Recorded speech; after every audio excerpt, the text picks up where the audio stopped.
Kemana ya Pak Mendagri? Kemana ya Pak Menko Polhukam? Kenapa tidak ada suara dari mereka? Padahal mereka termasuk orang yang sangat bertanggung jawab mengenai kondisi keamanan dalam negara kita. Kenapa tidak ada yang bicara? Kenapa pihak istana tidak menunjukkan sikap memberikan penjelasan dari perspektif mereka? Perkara perspektif itu sesuai dengan keinginan publik atau tidak adalah urusan lain. Setidak-tidaknya publik ingin mendengar apa yang merupakan kata dari istana. Nah, terkait dengan notes ini juga, yang paling mengganggu gue adalah mengapa tidak ada sedikit pun suara dari Pak Prabowo Subianto, Menteri Pertahanan kita. Menurut gue, Pak Prabowo punya hutang untuk memberikan statement. Kenapa? Jangan lupa Pak, ini gue ngomong langsung sama Pak Prabowo. Pak Prabowo tidak boleh lupa bahwa Habib Rizik Syihab adalah salah satu tanda kutip pemegang saham yang memungkinkan Bapak maju nyapres di tahun 2019 yang lalu. Dan publik tidak pernah lupa begitu banyak jejak digital, betapa Pak Prabowo begitu akrab, dekat, hangat dengan Habib Rizik Syihab. Ya. Bagaimana Pak Prabowo misalnya mengatakan dengan berapi-api bahwa Bapak sendiri yang akan menjemput Habib Rizik Syihab dari Mekah kalau Bapak menang sebagai presiden. Dan yang lebih mengganggu perasaan gue adalah Pak Prabowo bilang ketika Bapak memutuskan untuk masuk ke kabinet, menjadi Menteri Pertahanan di kabinet Pak Presiden Jokowi, alasannya Bapak mengatakan apa? Bapak ingin antara lain agar keterbelahan masyarakat ini bisa diakhiri. Bapak mengatakan keputusan yang berat itu Bapak ambil demi kemaslahatan bangsa dan negara, agar persatuan bangsa bisa kembali dipulihkan. Tapi apa yang kita lihat? Masyarakat semakin terbelah dengan tindakan-tindakan yang tidak menunjukkan imparsialitas negara terhadap warganya. Bagaimana kemudian alat-alat negara digunakan justru menekan kelompok-kelompok yang berseberangan dengan pemerintah. Pertanyaan saya, di mana suara Pak Prabowo? Bahkan saya sebelumnya sudah sangat kecewa ketika ada korupsi benur misalnya, ya, Bapak tidak mengucapkan sepatah kata pun secara langsung. Hanya ada beberapa kata in English yang dikutip oleh Pak Hasim Joyo Hadikusumo yang mengatakan betapa marahnya Bapak kepada Edi Prabowo atas apa yang dia lakukan. Tapi kita tidak pernah tahu redaksi kalimat dari Bapak seperti apa. Kita ingin dengar Pak Prabowo bicara. Tapi mungkin harapan saya terlalu jauh karena Bapak memilih untuk diam. Guys, notes gue masih banyak.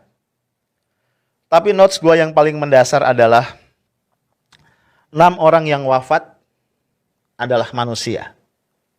Gue sebutin satu-satu ya.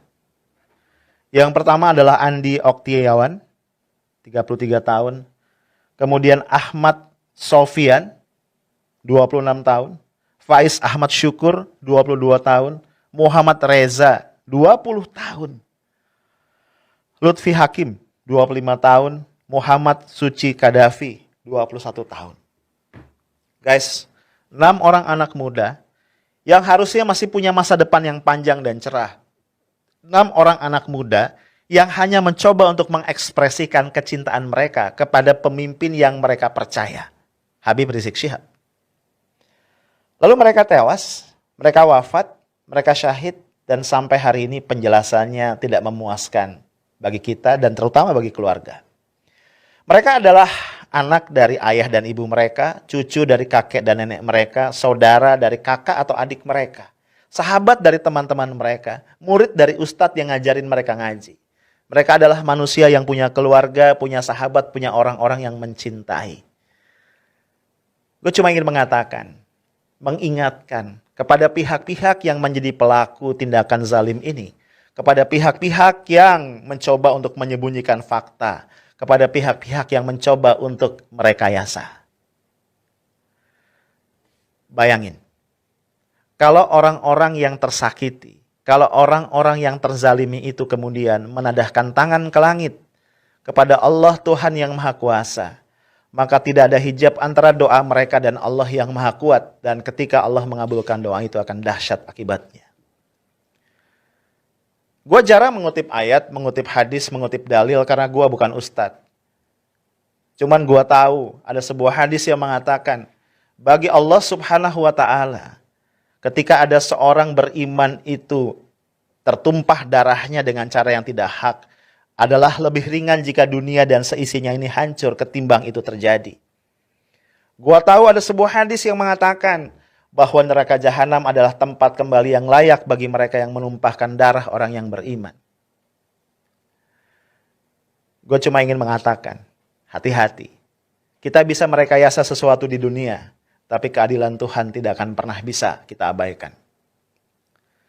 Sekali lagi kita sampaikan duka cita mendalam atas 6 orang yang wafat ini. Semoga Allah berikan tempat terbaik bagi mereka. Dan semoga Allah segera kuatkan kebenaran dan bangsa ini menemukan jalan keselamatan. Stay tough, smart, and professional. Assalamualaikum warahmatullahi wabarakatuh.